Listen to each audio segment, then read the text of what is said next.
भागवत की कथा ही जीव को अमर बना देती है। यही वो अमर कथा है जिसको सुन लेने के बाद मरने का खतरा नहीं रहता।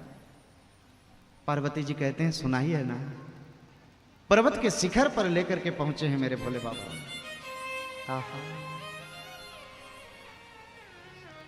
बाबा ने शिखर पर चढ़ करके ऐसी डमरू बजाई कि सारे जीव भाग गए, लेकिन वो फटा हुआ अंडा पड़ा है बगल में। कहते हैं पार्वती सन्मुख बैठ जाओ, कथा जब भी सुने सन्मुख होकर के सुने, पीछे बैठ करके सुनना अपराध कहा गया है, इससे दोष लग जाता है लोगों को। सन्मुख बैठो और एकाग्रचित होकर के सुनना। देख मेरी आदत है पार्वती, मैं जब कथा सुनाता हूं मेरे नेत्र बंद हो जाते हैं, तो जब मेरी नेत्र बंद होगी मुझे कैसे पता लगेगा कि तुम सुन रही हो, कोई जाग रही हो कि सो गई हो, मुझे कैसे पता लगे? ऐसा करना, हाँ जी के जगह में तुम ओम ओम कहा करना पार्वती, मुझे अच्छा लगेगा। पार्वती जी कहती हैं तो बड़ी अच्छी बात है, मैं ओम ओम कहा करूंगी, आप मुझे प्यार से कथा सुनाना। आहा, मेरे भोले बाबा ने कथा आरंभ करी। आहा, मां पार्वती बीच बीच में ओम का उच्चारण कर रही हैं। पहले दिवस की जब कथा सुनाई गई तो महाराज जो फटे हुए अंडे पड़े हैं महाराज साबित हो गए कथा के प्रभाव से। दूसरे दिवस की कथा जब मेरे भोले बाबा ने मां पार्वती को सुनाई तो अंडे के भीतर प्राण संचार हो रहे हैं। तीसरी दिवस की कथा जब गाई गई तो इंद्रियां काम कर रही हैं महाराज। और चौथे दिवस तो महाराज रसगुल्ले की कथा, इतनी मीठी कथा आती है चौथे दिन में। चौथे दिन क्या हो जाता है? नंद घर आनंद भयो जय कन्हैया लाल की, हाथी दिनी घोड़ा दिनी और दिनी पाल की। रसगुल्ले में जितनी मिठास भरी हुई है उतनी प्यारी कथा, क्यों?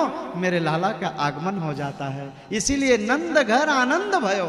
नंद घर कृष्ण भयो नहीं, नंद घर आनंद भयो। जो सबको आनंद देने वाले परमात्मा मेरे आनंद कंद भगवान का आगमन हो जाता है चौथे दिन में। आहा, चौथे दिन की कथा सुनी ना तो अंडे के भीतर से एक छोटा सा पक्षी निकला है। एकाग्रचित होकर के पांचवें दिन सुनी, छठवें दिन सुनी, सातवें दिन तन्मय होकर के सुन रहे हैं, लेकिन मां पार्वती को ज्ञानवर्धक कथा सुना रहे थे। योग योग विंध्यासह, योग की चर्चा कर रहे थे, योग की कथा सुना रहे थे उद्धव जी को। और महाराज मां को झपकी लग गई। ज्यादा ज्ञानवर्धक कथा आजकल लोगों को सुनाओ तो महाराज नींद आने लगती है। बीच बीच में चुटकुले और गाने ना गाओ तो लोग सोने लग जाते हैं। इसलिए बीच बीच में भजन भी जरूरी है। कई लोग मुझसे पूछते हैं गुरुजी इतना भजन क्यों गाते हैं?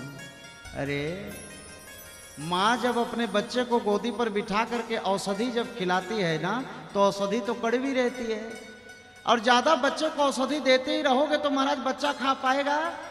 माँ क्या करती हैं, बीच बीच में शहद उसे चटा दिया करती हैं। और ये कथा के बीच में जो आप हम भजन गाते हैं ना, ये वही शहद का काम करती है। कड़वा कड़वा कोई खा नहीं सकेगा तो बीच में शहद चटाना जरूरी है। आहा, इसीलिए महाराज बीच बीच में भजन जरूरी। अब जाकर के माँ को झपकी लगी, निद्रा आ गई महाराज। आहा, लेकिन तोता जो बैठा था बड़ा नकलची, दुनिया के पक्षियों में सबसे ज्यादा नकलची है तोता। उनके सामने में जैसा बोलना आप आरंभ कर दीजिए वो तोता वैसा ही बोलना सीख जाता है। अब तोता ओम ओम का उच्चारण सुन रहा था और जिस स्वर में मां बोल रही थी तोते ने समझा कि यदि मैंने ओम ओम नहीं कहा तो भगवान तो बंद कर देंगे कथा को। इसी खातिर मां पार्वती की जैसे ही महाराज तोते ने ओम ओम का उच्चारण कर दिया और जैसे ही कथा पूर्ण हुई भोले बाबा ने जयकारा लगाई, बोलिए बाल कृष्ण लाल की। जयकारा की ध्वनि गूंजी तो मां झकनका करके जगी और कहते हैं बाबा वो उद्धव जी को क्या संदेश दे रहे थे? भोलेनाथ कहते हैं पार्वती क्या संदेश दे रहे थे कि क्या मतलब? अरे उद्धव जी कब जाकर के आ भी गए, भगवान स्वधाम गमन चले गए, परीक्षित मोक्ष हो गई, सुखदेव विदाई भी हो गई, अब तो कथा तो पूरी हो गई ना पार्वती। बोले ऐसे कैसे पूरी हो जाएगी जी, मैं तो सो गई थी ना। भोले बाबा कहते हैं तुम सो गई थी लेकिन ओम का उच्चारण तो मुझे बराबर सुनाई दे रहा था। पार्वती जी कहती हैं आपके मेरे सिवा कोई है नहीं, तो ओम ओम कौन कहेगा?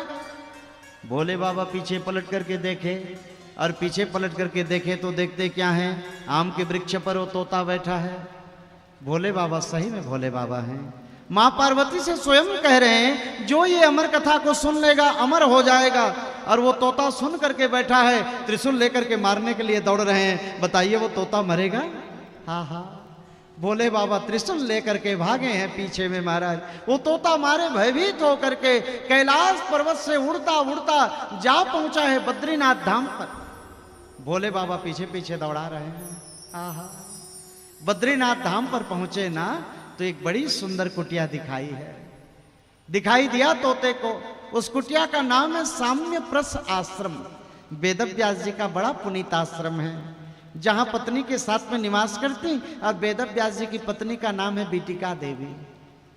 बीटिका देवी आज ही ऋतु स्नान से निवृत्त हुई थी, बाल धो करके सुखा रही थी आंगन पर महाराज। और आज अचानक प्रश्न किया, कहते हैं बाबा चौथेपन आ गया, बेटा बेटी नहीं हो रही है, क्या बात है बाबा?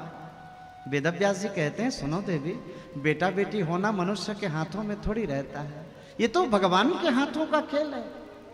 मनुष्य के हाथों में रहता तो कुछ भी कर लेता वो तो। तुम क्यों चिंता कर रही हो? भगवान चाहेंगे तो हो जाएगा। ऐसी चर्चा कर रहे थे। माँ को अचानक उबासी आ गई, यानी जमाई आई। और जैसे ही जमाई आई मुंह खुला, उस मुख के द्वार से महाराज वो छोटा सा पक्षी मुख के द्वारा गर्भ में प्रवेश कर गया। बोलिए सुखदेव भगवान की जय। अब शिव जी आए, खोज रहे तो वो दिखेगा थोड़ी, वो तो गर्भ के भीतर बैठा है। खोज करके चले गए, भोले बाबा नहीं मिला वो तोता। एक दिन मैया कहती हैं बाबा मेरे गर्भ से कभी कभी वेद की ध्वनि सुनाई देती है। वेदव्यास जी कहते हैं तब तो देवी तुम्हारे गर्भ में कोई सत्पुरुष पल रहा होगा। आहा। एक दिन मैया कह रही है बाबा अपने पुत्र से कह देते गर्भ से बाहर आ जाते। आहा। 12 वर्ष हो गया गर्भ के भीतर। 9 महीना में माताओं का हालत खराब होता है। बताइए 12 वर्ष तक उस मैया की क्या हालत हुई होगी? आप अपने पुत्र से कह देते बाहर आ जाते। जिन शास्त्रों को आप पढ़ेंगे तो शास्त्रों में गर्भ की निंदा बार बार किया है। गर्भ क्या है जानते हैं? नरक है, नरक। मलमूत्र से सना हुआ जीव जिस गर्भ में निवास करता है, जीव तिलमिलाने लगता है और भगवान को याद करता है। इसीलिए शास्त्रों में कहा है गर्भवासम समम दुखम न भूतो न भविष्यति। गर्भ के वास में जीव को जितनी पीड़ाएं होती हैं, न भूतो न भविष्यति, न कभी हुआ है न कभी होगा। इसकी चर्चा कल करेंगे आप और हम, कि गर्भ में आकर के मां के गर्भ में जीव जब आता है तो क्या क्या कष्ट को भोगता है, क्या क्या कष्ट को वहां पर भोगना पड़ता है। और हम सब जितने बैठे हैं प्यारे वहां से भोग करके आए हैं। आहा। उसी गर्भ को मंदिर बना दिया सुखदेव भगवान ने, और वहीं बैठ करके ध्यान लगा रहे हैं। पिताजी ने एक दिन आवाज लगाई बेटा बाहर आ जाओ, मातोश्री को पीड़ा हो रही है। गर्भ के भीतर से आवाज आ रही बाबा नहीं आऊंगा। बोले क्यों? जैसे ही मातृ गर्भ से जीव जाता है विष्णु की माया ऐसी घेरती है, भगवान के नाम को भूल जाता है। बाबा मैं भूलना नहीं चाहता। वेदव्यास जी कहते हैं मैं वादा करता हूं तू चाह करके भी भगवान के नाम को नहीं भूलेगा। बोले आपके वादे पर कैसे एतबार करूं मैं? मायापति विष्णु ये बात आकर के कह दे तब मैं आऊंगा। वेदव्यास ने प्रार्थना करी, मेरे परमात्मा भगवान विष्णु को आना पड़ा। उन्होंने आकर के आवाज लगाई तो सुखदेव भगवान गर्भ से बाहर आए हैं। और जैसे ही मातृ गर्भ से बाहर आए संन्यस्त गच्छतम वन की ओर प्रस्थान कर गए। और वन में जाकर के महाराज निराकार ब्रह्म का चिंतन कर रहे हैं। सूत जी कहते हैं ऋषियों वही मेरे परम आदरणीय गुरुदेव भगवान हैं जिसके बारे में आपने मुझे पूछा।